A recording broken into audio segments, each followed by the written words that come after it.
listening to an Infowars.com frontline report. If you are receiving this transmission, you are the resistance. And now, your host, Owen Schroyer. We need to change that liner. If you are listening to this transmission, you are a Russian agent. You work for Vladimir Putin. No, of course, that's total fake news. You are the ones that got Trump elected, the American people that have been forgotten by Hollywood, that Hollywood hates, that the Washington establishment hates. They don't want you to have a dream. They don't want you to be a sovereign citizen. They want you to go into the world government, capitulate, and hand over the privilege of the great American lifestyle. Well, we were talking about in the last segment, Donald Trump talking about the CIA operation going on in Syria to arm terrorists that's anti-Assad. And it really goes beyond that, though.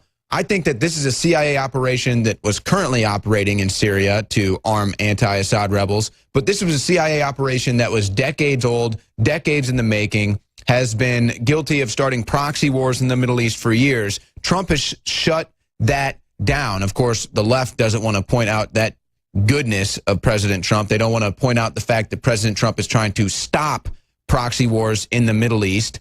And you've got President Trump talking about this on Twitter, the left freaking out, even though McCain posts on social media literally him pictured with these people that we're arming that are terrorists.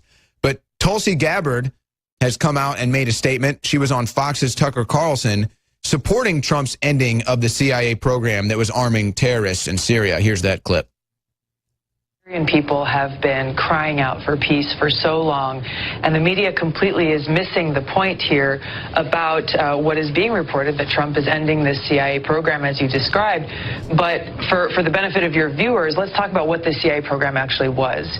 It's been widely reported that for years now, the CIA was providing arms, intelligence, money, and other types of support to these armed militants who were working hand in hand and who are working hand in hand, and oftentimes under the command of al-Qaeda in Syria. So this isn't a matter of like we're giving weapons to people, but they end up falling in the wrong hands. We are directly arming armed militants who are working under the command of al-Qaeda, all in this effort to overthrow the Syrian government. That is grotesque. I'm honestly and sincerely confused.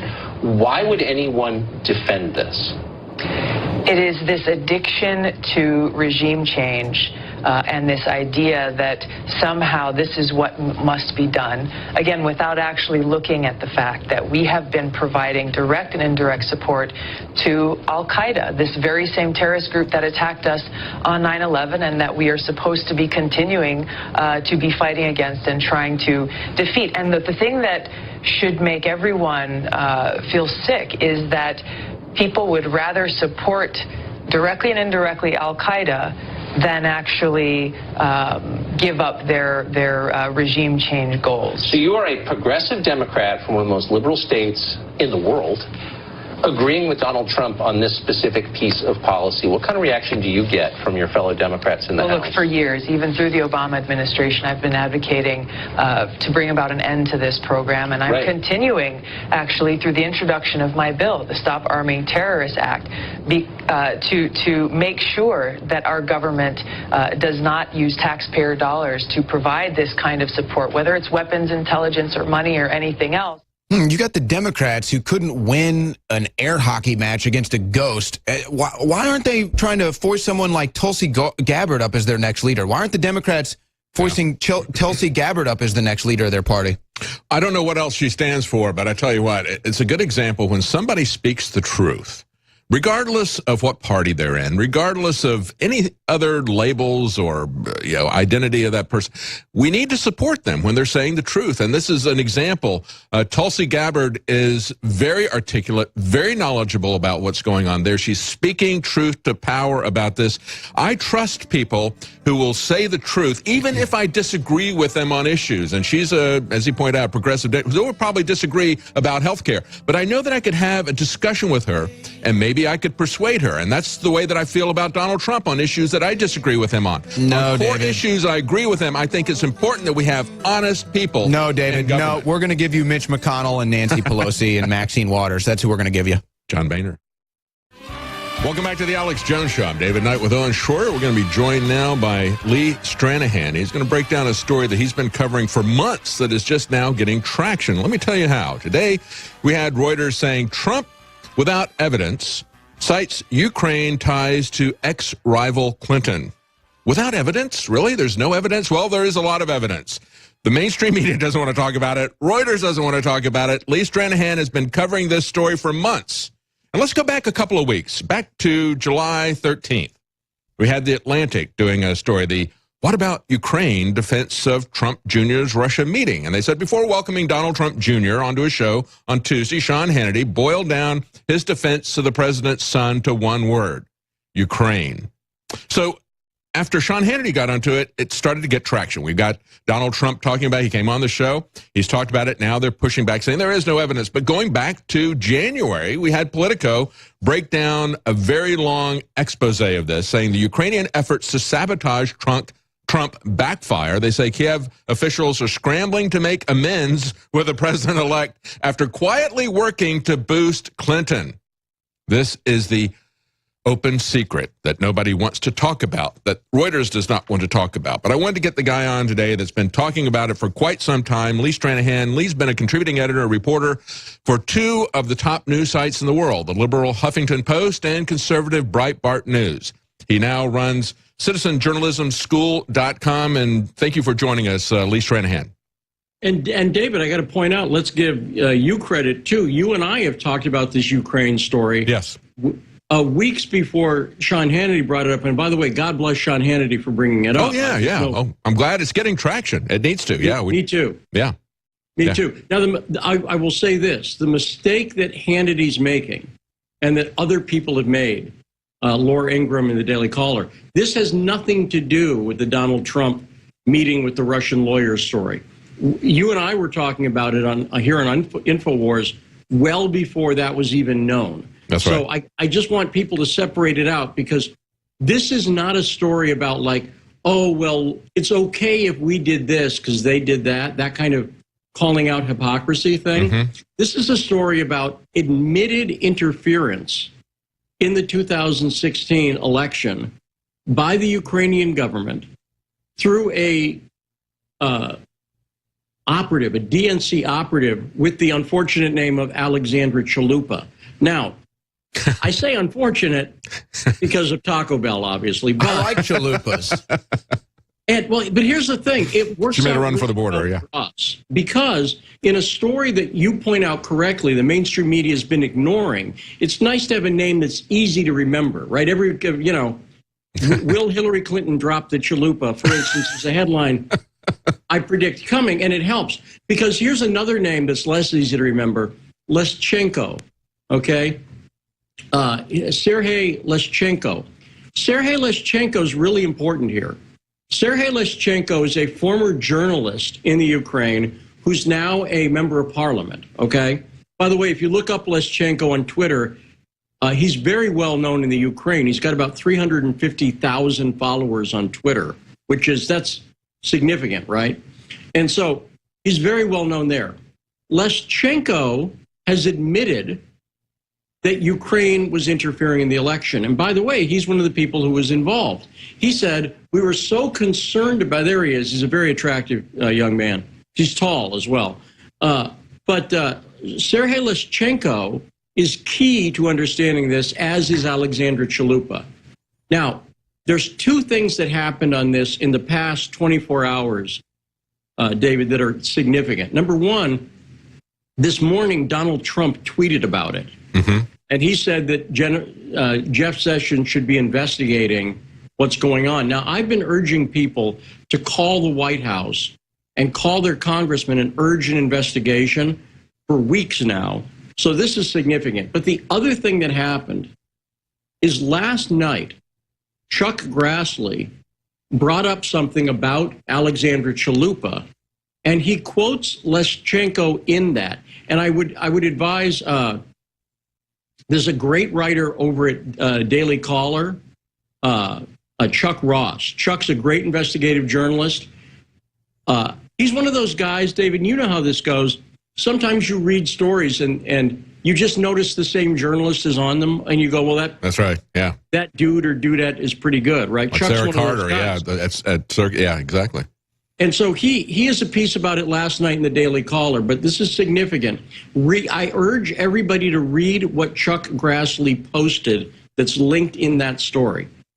And of course, Chuck Grassley has also been pointing out the connections with Christopher Steele and Fusion GPS and all these other, and the connections to the FBI, asking questions of Director Comey when he was still director that were completely ignored. So why are you working with these people to try to come after Donald Trump when they're putting out false information? Yes. Well, let's take this to a 50,000-foot level for a second, because I really want people to understand why this story is so significant. In fact, I'm going to argue, David, that this is the most important story in the world right now. It is the most important buried story in the world, is the story of the DNC's collusion with the government of the Ukraine. And the reason I say that, David, is that if you looked at the media in the past 6 months, you'd think the biggest story was Trump-Russia, right? That's what, if you consumed establishment media, you'd believe that's the biggest story, right?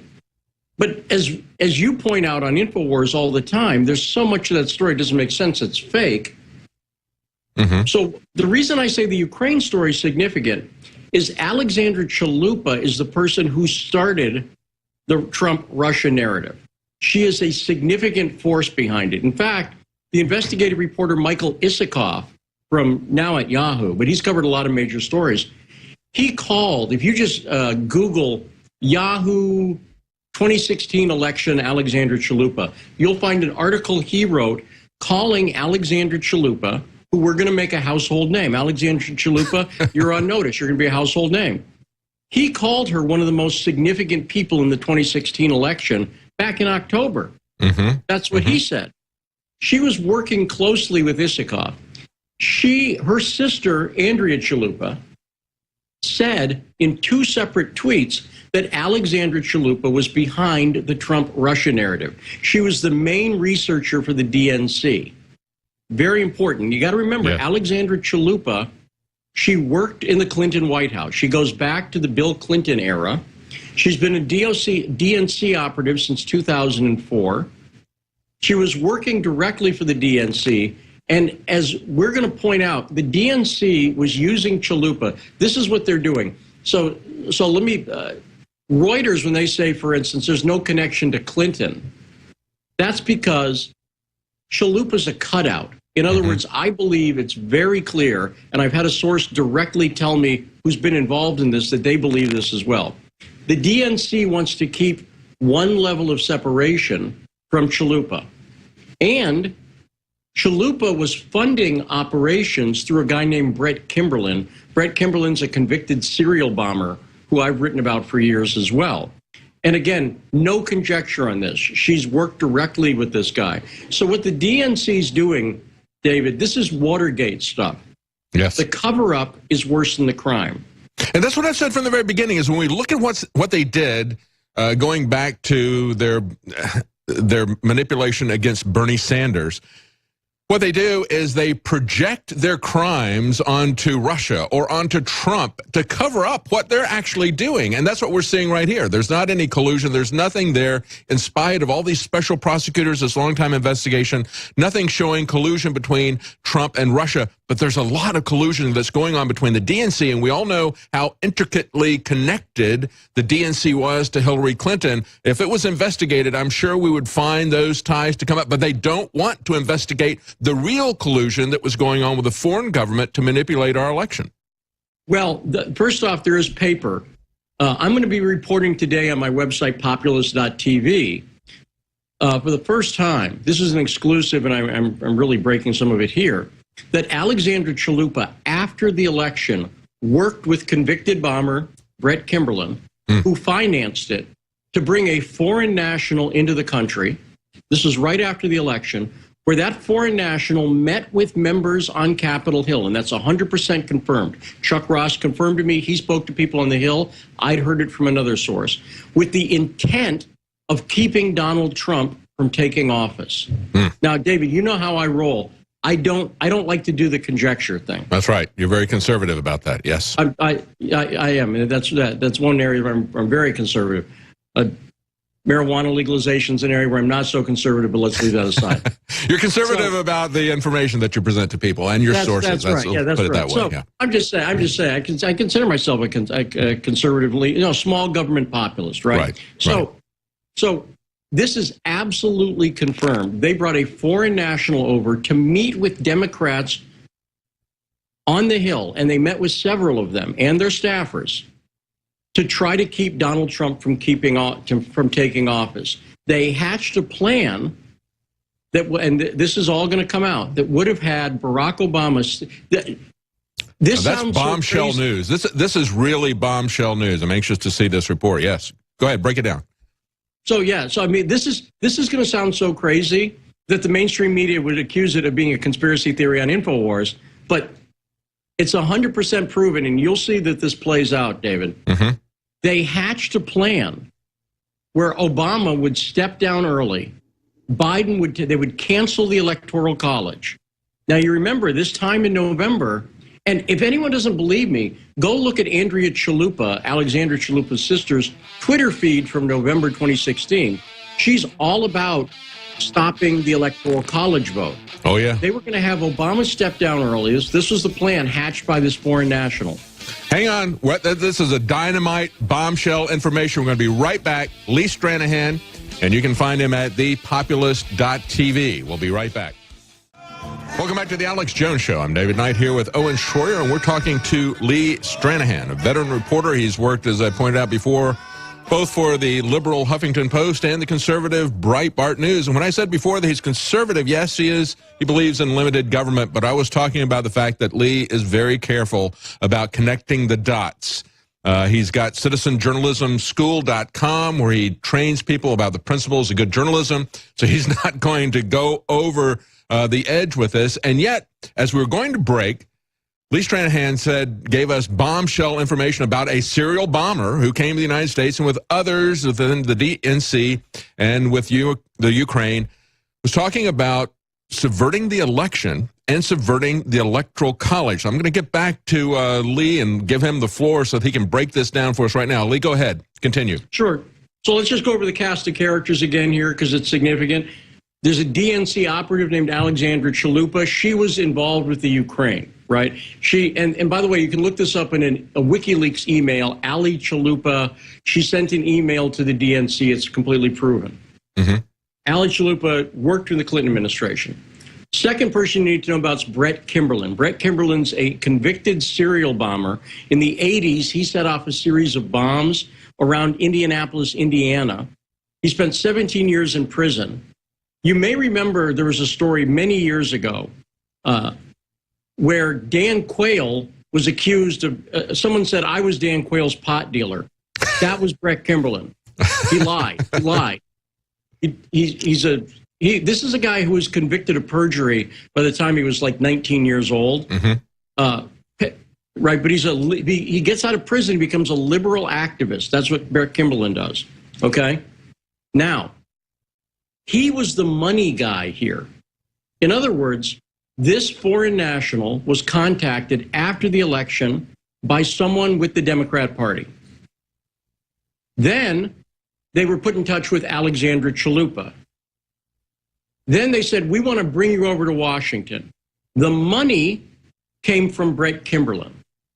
And we were just showing, for the people who are listening on radio, we're just showing a clip here laying out the crimes of Brett Kimberlin and the bombings that he was convicted of. Go ahead, Lee. So this is a video I did a few years ago to explain. Again, it's a complex story, but it's stunning. Mm-hmm. Now, Brett Kimberlin appears to be the bag man for this operation. In other words, the DNC is not going to write a check. Does that make sense? Right, right.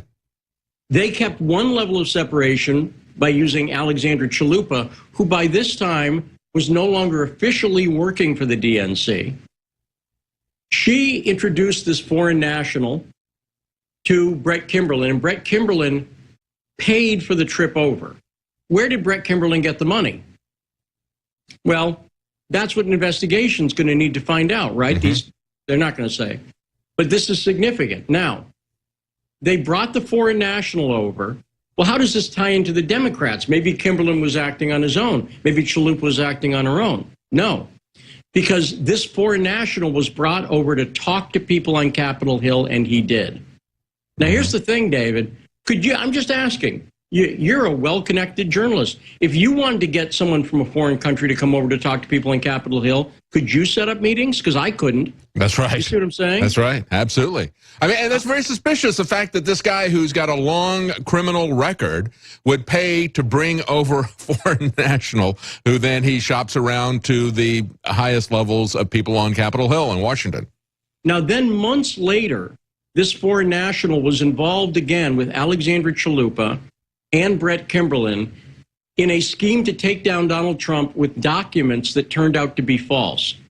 And at that point, and this has been reported by BuzzFeed, no right-wing source. BuzzFeed reported on this, and then it was followed up on by the great Chuck Ross at Daily Caller. Brett Kimberlin, again, paid 3 times for this foreign national, Jonathan Schwartz, who used to be with the ANC, by the way, in South Africa.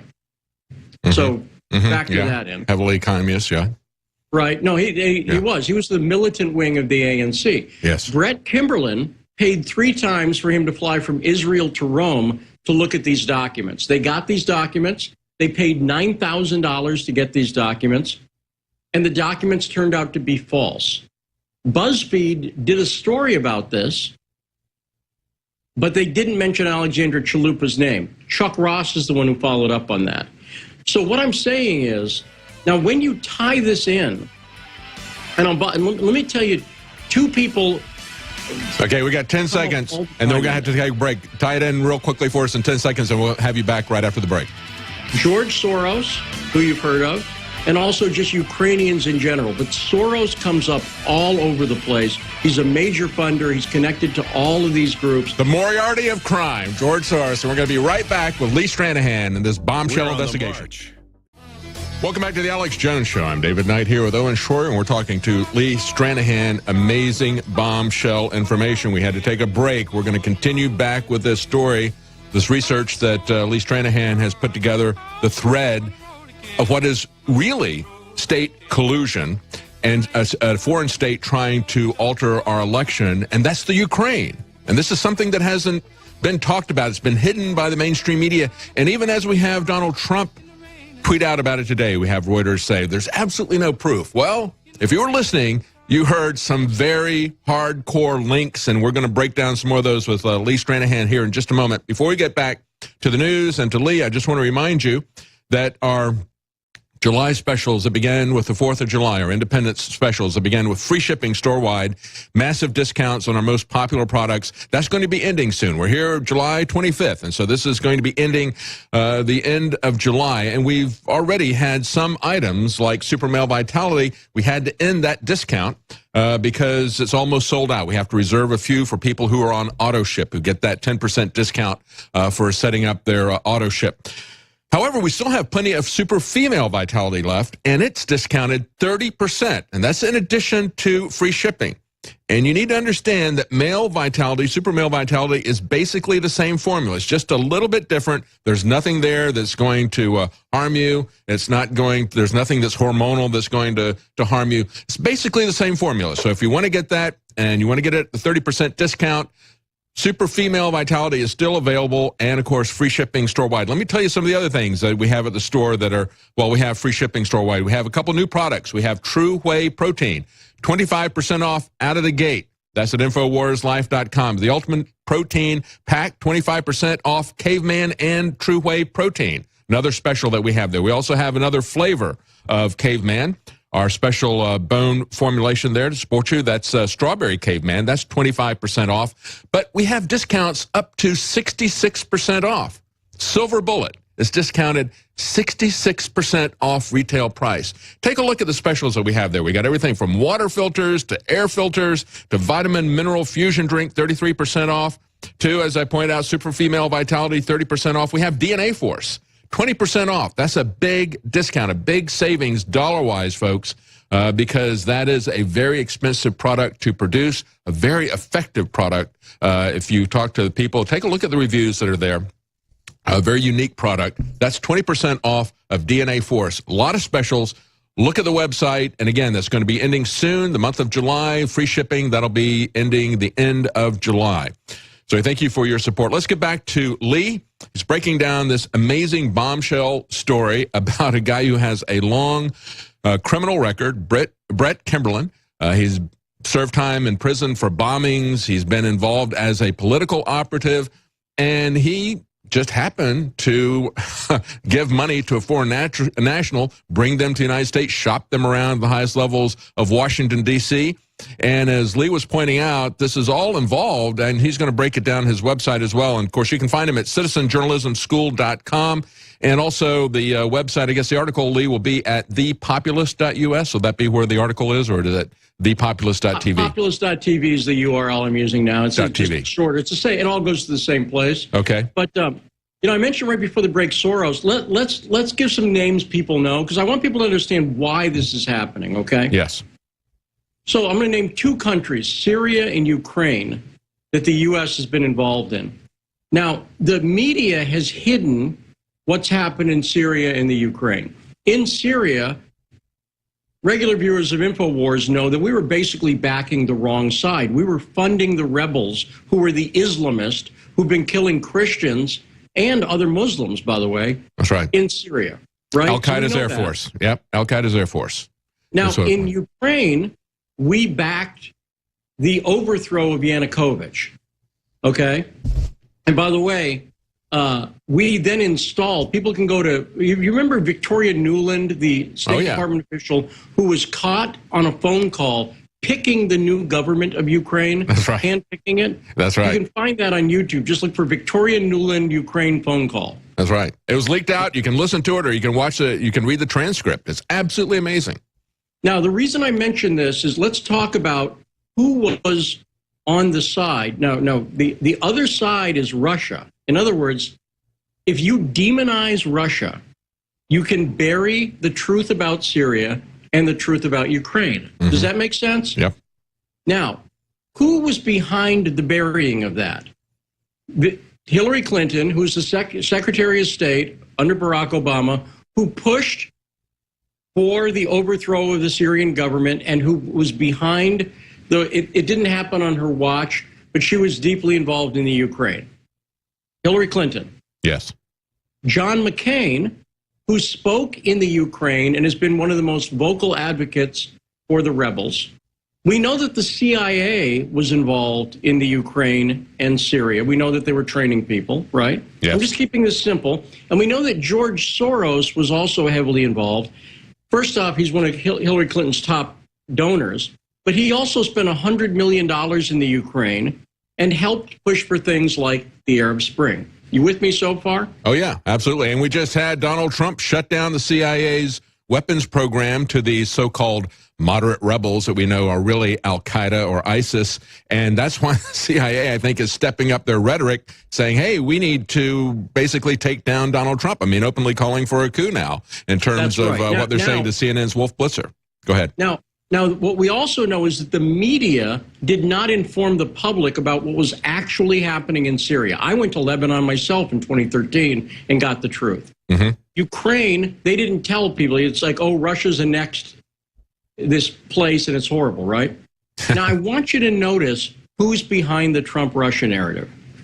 Hillary Clinton, John McCain, the CIA. How many CIA leaks have we seen to the Washington Post? The Washington Post, who's got owned by Jeff Bezos from Amazon. Amazon's got a $600 million contract with the CIA. Anybody can look that up, right? That's right. John McCain, Hillary Clinton, the CIA, and the media, and it's all funded by George Soros. Yeah, isn't it interesting that the $600 million contract, let's focus on that $600 million contract there with Jeff Bezos and Amazon. They're providing data services for the CIA. And then his newspaper just happens to get this anonymous information and leaks and so forth, and then run that through. And we heard earlier John Boehner saying, hey, you don't pick a fight with people like the Washington Post, people who buy ink by the barrel. Well, what he is buying is what Bezos bought was leverage in Washington, and he is using that political leverage. His little, he paid $250 million,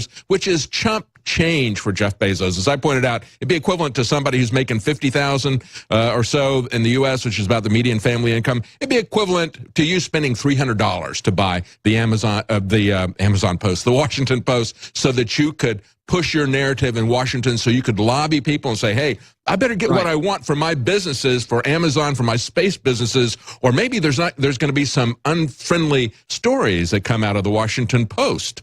So that's the kind of leverage that he's got with that. I think it's very important that we see that connection, what he's doing there, and the fact that Donald Trump is also calling him out on that. Go ahead, Lee. Well, because this Trump-Russia narrative has been pushed from the start. The first story to come out about it is Ellen Nakashima in the Washington Post on June 14th of last year did the first story accusing Russia. Now, by the way, the other group who fits in here is CrowdStrike. Yes. CrowdStrike are the only people to examine the DNC servers. Comey never subpoenaed them and never pushed for it. And CrowdStrike, by the way, co-founded by a former FBI person, and CrowdStrike also had a false report about Ukraine that tried to tie this in. By the way, one other thing to note about CrowdStrike, they just went through a round of funding, and that funding was by Google. So what we've seen is these new economy tech giants. Google, Eric Schmidt, is one of Hillary Clinton's biggest supporters. Bezos owns the Washington Post. So we're seeing how the world of new media, what I will call non-independent new media, the clearly partisan pro-Clinton new media, right, has worked with the old media to hide the truth about Syria, about Ukraine, and the way they had to do that, David, think about it. It's Hillary, it's McCain, it's CIA. They had to make Russia the enemy. Yes. And you've been on CrowdStrike for the longest time, along with Ukraine. We've talked about it at length. And I think it's interesting that a couple of weeks ago, you and I have not talked since it happened, but we had a retraction from the New York Times. I mentioned earlier in the show, New York Times and Reuters retracted and said, well, yeah, it wasn't all 17 agencies. It was actually DNI Clapper. He met with some hand-picked representatives, we'll say sycophants, if you will, of the NSA, the CIA, and the FBI. The FBI, who had not seen the servers, as you point out, because CrowdStrike wouldn't turn them over. So where's all this information coming from? It's just coming from this DNC contractor. He presents it to them. And then he says in testimony in May, he says, well, nobody objected when I told them what CrowdStrike told me, so therefore I speak for all 17 agencies. And that's where this nonsense came from. But it was a narrative that began with Hillary Clinton back in October in the debate, saying all 17 agencies agree that the Russians have tried to corrupt and hacked our election. And so they're, I think, guilty of the Hatch Act. They need to be investigated by a real attorney general as to their violations in working with Hillary Clinton to try to get her elected. That's a violation of the Hatch Act at the very least. Well, and I don't want to shock the InfoWars audience, but you'd almost think there's a provable case that establishment Republicans and Democrats in collusion with the media and the deep state are trying to fool the American public. You'd almost, I don't know, like I said, I don't want to freak people out. If you're an InfoWars audience member, you're going...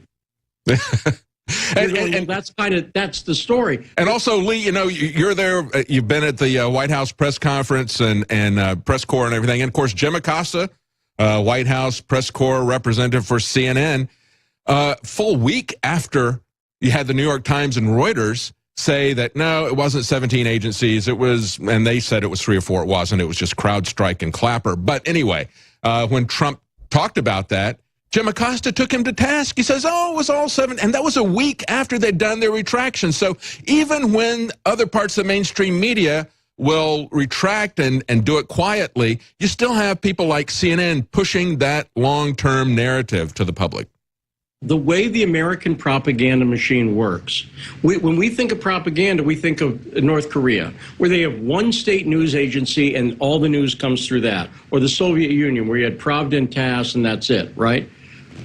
The way the American propaganda machine works is you have 500 channels, but they're all pushing the same narrative. Yes. You see what I'm saying? Yes, yes. And really, used to just be 3 channels, now it's 500. 6 companies. That's right. But it's very important that people understand it. They do it by 2 means: repetition See, don't forget, this is not InfoWars versus CNN. This is not Breitbart versus the Washington Post.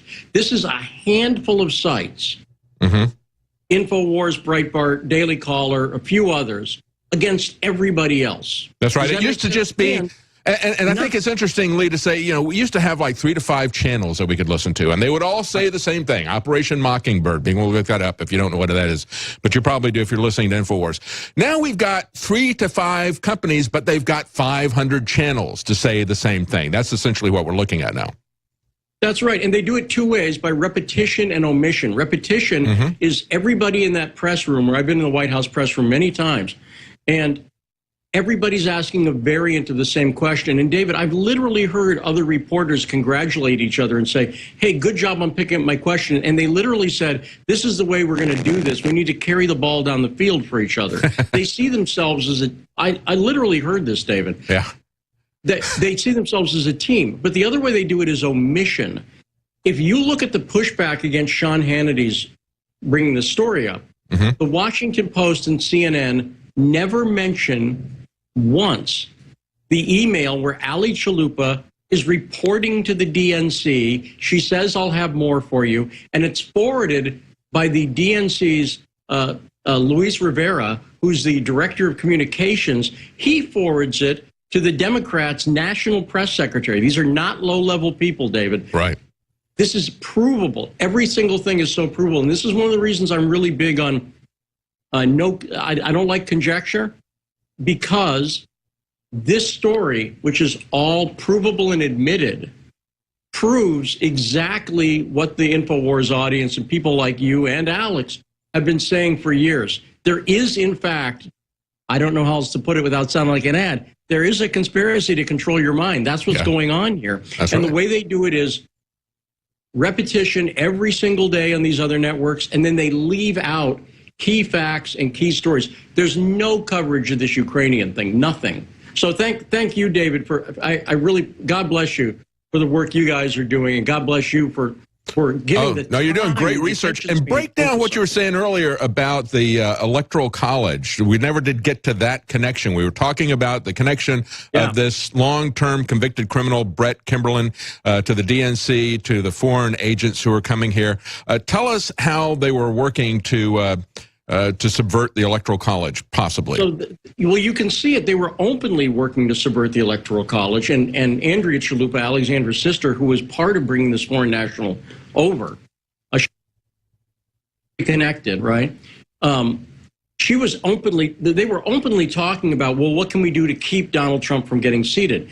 This foreign national came up with a plan that Obama would step down, Biden would take over, he would name someone like John Kasich as his vice president. After they've subverted the Electoral College, you'd have a 50-50 split in Congress. This was his idea. This was his idea, which Democrats apparently loved. Democrats apparently thought it was a good idea. And it seems like it went to the level where it was pitched to President Obama, and there was frustration that Obama wouldn't do it. So this is stunning, and again, it sounds like something we'd make up, right? I mean, it sounds crazy. Well, you know, we see that type of thing in history in the past. Democrats on Capitol Hill. Yeah, we see crazy things like that in the past. I mean, if you go back and you look at Operation Northwoods, we had the staff pitching to President Kennedy, say, hey, we could have, false flag terrorists who would attack malls, who would fly planes into buildings, and we could blame it on Castro, and that would give us a pretense to invade Cuba. And Kennedy shot it down. And then not too long after that, they shot Kennedy down, literally shot him down. This foreign national, Jonathan Schwartz, a.k.a. Yanni, that's the name of Yanni Ariel, that's the name he uses. He was with the ANC, but he was in the intelligence division of the ANC. He was with the militant wing of the ANC. You follow me? So he's not an insubstantial person. He's not just like a lone a guy sitting in his room knitting tinfoil, right? This is a guy who was with the African National Congress in the late 70s, early 80s. By the way, when they were connected to the Soviets. Yeah. Yeah. All right, we got to take a quick break. We're going to be back one more segment with Lee Stranahan. We're going to try to wrap this up sum it up, and he's going to tell you where you can find the rest of his breaking article. He's done a lot of research on this, and he is a very careful journalist. So stay with us. We'll be right back. David Knight with Owen Schroyer and Lee Stranahan. Lee Stranahan has been breaking down bombshell revelations about Clinton ties to Ukraine, why the media is not reporting on it. We've got Roger Stone coming on at 2 o'clock Central in the 4th hour of the show. He's got bombshell revelations as well coming out of the White House. And we've got bombshell specials at InfoWarsStore.com. It's the last week of February. We are running one of our greatest store-wide specials in the history of the site, InfoWarsStore.com. The last week of July specials, Silver Bullet, 66% off, $9.95. The brand new Strawberry Caveman, 25% off. You've got the protein powder pack with True Whey protein, our new protein, as well as Caveman. All kinds of specials. Take advantage of free shipping store-wide. If you want to order a bigger item, like a water purification system, Pro Pure Traveler, 30% off plus free shipping. Alexa Pure Breeze air filter, that's 25% off plus free shipping. Free shipping store-wide, folks. Take advantage of the great last week of July specials. Try the new True Whey protein, introductory price, 25% off. Check it out. Take advantage. Final week of these specials. So if you're thinking about getting something, do not procrastinate because we have the best specials running right now at InfoWarsStore.com. I want to go back to Lee Stranahan. Lee, we're getting into the George Soros aspect of this and how everything is being funded and pushed by Soros. What do you think that's about? Well, Soros clearly, there's two things. Number one, he spent a lot of money in the Ukraine. He helped overthrow Yanukovych. And the way he did that is what he's doing in the United States. This is what people really need to be aware of. What happened in the Ukraine in what was called the Euromaidan Revolution, this happened at the end of 2013, early 2014, was that, tell me if this sounds familiar, all these protest groups started coming forward and protesting, trying to delegitimize the president, doing big demonstrations. Sound familiar? Sound like what's been happening? Yeah, and his color revolutions now are going to look like the colors that he's using now are racial colors. That's why he's doing with Black Lives Matter and other groups now. And also those pink hats during the Women's March. But Soros, if you look at things like there was a march here a few weeks, Soros is clearly funding all these groups in the United States, just as he funded them in Ukraine, right? Mm-hmm. And what they're trying to do is delegitimize Trump and delegitimize Russia. That's what they're trying to do. And what I noticed was Soros kept showing up all over the place here. And so, for instance, Ali Chalupa, in that email that she sent to the DNC, she spoke at a place called the Open World Leadership Center. Well, guess who was on the board of the Open World Leadership Center when it started in 2002? George Soros. I posted that on my Twitter feed. So he keeps showing up every place you look here. He's the financier. What Hillary Clinton was able to do was, while she was Secretary of State, she was able to use the embassy in Kiev. Remember I talked about how he was funding these groups that were doing protests? We were doing these things called tech camp at the U.S. Embassy, where we were literally training activists. I got to say this again. We were training activists. And this started two things. The Arab Spring, tech camp was a way to show activists how to use technology. That's what it was. Yes. And you can look it up. It was a program started by Hillary Clinton. Civil Society 2.0. Just look up Hillary Clinton Civil Society 2.0. That's what fomented the revolution. And that's exactly what Clinton and Soros are trying to do now. The same MO. And you've got a literal, it's a Nazi collaborator. George Soros, a literal Nazi. That's behind it. The Moriarty of regime change. Tell us, Lee, where we can find this article that you're going to break all this down. Well, if you go to populist.tv right now, we've got a new piece up right now that goes over the details of some of the stuff. We'll be right back. Infowars.com/show.